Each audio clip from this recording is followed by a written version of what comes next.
Let us end this, Wolf, as it began, with you and I. This was a mistake, but it didn't have to be. Tolkien's tale of Helm Hammerhand could have been adapted into a classic film as beloved as the live-action trilogy. It had everything going for it, including Peter Jackson and Philippa Boyan's oversight. It was a dismal theatrical experience most viewers have already forgotten. So how did the War of the Rohirrim become one of the most devastating cases of squandered potential we've seen on screen in recent memory? A king does not brawl in his own house. But men are freer outside. Wouldn't you agree? To answer that question, we're going to have to spoil War of the Rohirrim and the story it was based on. If you'd rather see it for yourself, you might want to click off this video, okay? Now that you're prepared, let's get one thing straight.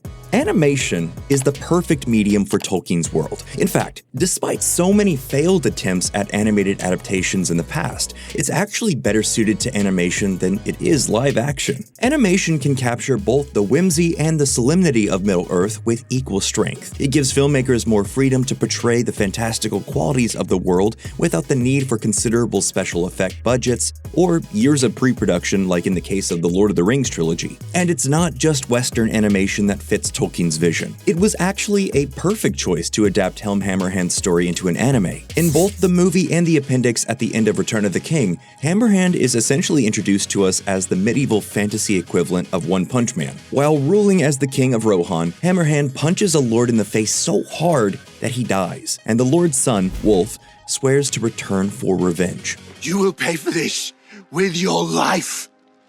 I swear it. Save your breath, boy, lest it be your last. When he does return, it's as the leader of a fighting force of Dunlendings who lay siege to Rohan and force its people into the Hornburg fortress. There, they suffer through a harsh winter behind the walls while Wolf and his men wait at the gates. But since this is Tolkien mythology, Helm Hammerhand can't sit idly by. He ventures out into the snow to pick off his enemies one by one with his bare hands. Helm Hammerhand! Still stands!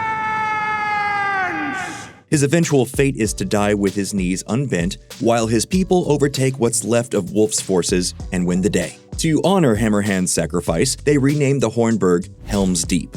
A Helm Hammerhand anime should have been an easy win, and yet, War of the Rohirrim received mixed reviews and couldn't even make its budget back in theaters. So what on Middle-earth happened here? Right from the first shot of this movie, it's apparent that it wasn't given the time or care it so desperately needed. Two-dimensional eagles soar over a badly rendered 3D landscape and would be more at home in a PS3 game than an animated film in 2024. And continuing with that video game vibe, the characters often look like they're performing a cycled emote rather than authentically moving in the scene, almost like they're being triggered by hitting X for the next line of dialogue. It takes away from whatever life a character might have had, which is especially unfortunate since the rest of the artistic choices aren't doing them any favors. Most of the voice acting in this movie is low energy and awkwardly paced. There are countless instances where characters will pause mid-conversation for a beat too long, and they switch positions or just stare at whoever they're talking to. It makes it so conversations rarely ever sound natural. It means Lord Frecker has had a long time to think about all the things he doesn't have. Yeah. This kind of pacing issue isn't uncommon with dubbed anime, because the show or movies are originally written and animated in another language, but Rohirrim doesn't have that excuse. It was produced as an English-language film first. These problems can actually be traced back to the film's director, Kenji Kamiyama. Kamiyama is best known for his work on Ghost in the Shell Standalone Complex and Blade Runner Black Lotus, the latter of which is especially egregious when it comes to poor animation, terrible voice acting, and labored pacing. Kamiyama's focus when making War of the Rohirrim was to adhere to a standard of realism. 今回手書きのアニメーションではあるんですけれども、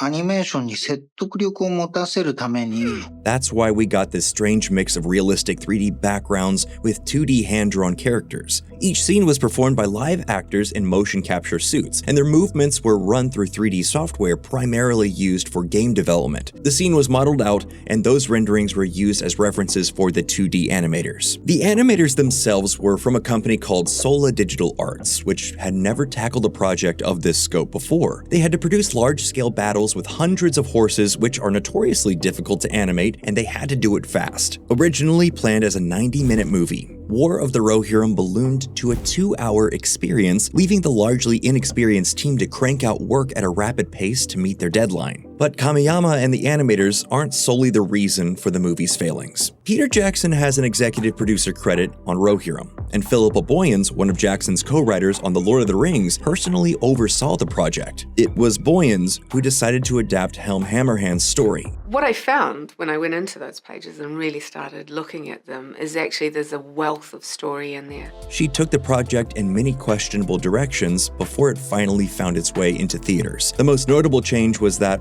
of the movie's writers. Originally, Dark Crystal Age of Resistance writers Jeffrey Addis and Will Matthews were tasked with writing the script, but that script would ultimately be rewritten not by Boyens, but by her daughter and her daughter's writing partner. Under Boyens' guidance, Phoebe Giddens and Artie Papagiorgio penned a script with a new protagonist, Helm Hammerhand's daughter, Hera. In the original story written by Tolkien, the princess was unnamed. Only Hammerhand's sons, Hama and Haleth, were spoken about at any length. Now, on the surface, this is a great idea. Through Hera's eyes, we get a fresh perspective on her father's greatness. We are able to see Hammerhand through the lens of those who knew him, and in that way, the movie really works. Hammerhand is appropriately kingly. His imposing size, booming voice provided by Brian Cox, and memorably badass action scenes do the legendary figure justice. We will paint the dawn red with the blood of our foes! Whether he's beating down a minotaur-like beast or single-handedly repelling Dunlanding invaders, Hammerhand always feels like he's been ripped straight out of Tolkien's appendices. But while Hammerhand works as a legend, the rest of the characters have to be, well, characters. Hera and the rest of the cast simply don't read as actual human beings. While taking an unnamed extra from the appendices and giving her dimension and purpose is an admirable goal, you have to actually do the work to make her a fully realized character. And it's clear that Giddens and Papagiorgio don't have the experience necessary for such a task. What are you doing? I pledge to fight for my king.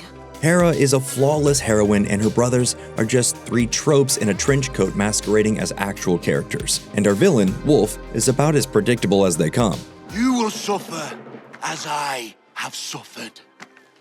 You will know what it means to be alone as I was! The film is mainly concerned with its action, which is fine. Peter Jackson certainly indulges in his fair share of laboriously long battle scenes, and it's clear that Kamiyama wanted to pay homage to that in Rohirrim. The problem, again, is the animation. When characters fight one-on-one, the animators do perfectly well, but large-scale battles and big set pieces look totally ridiculous. Clumps of 3D debris go flying, and 2D cavaliers glide over battlefields like they're on another plane of existence from the ground under their feet. These sequences should work, but because of the way they were animated, they stick out. Of course, it's not all bad. Like we pointed out, everything to do with Helm Hammerhand himself is worth watching. If Rohirrim was a 30-minute short film that just focused on the man himself, it might have worked. Many of the character designs are also really solid. Every iteration of Wolf feels true to Middle-earth, and Hera's final moments where she rides out to meet him in an ethereal white gown are exactly what you'd expect from a modern Tolkien adaptation. And her battle with Wolf is a great visualization of the Shield Maidens fans have heard so much about. But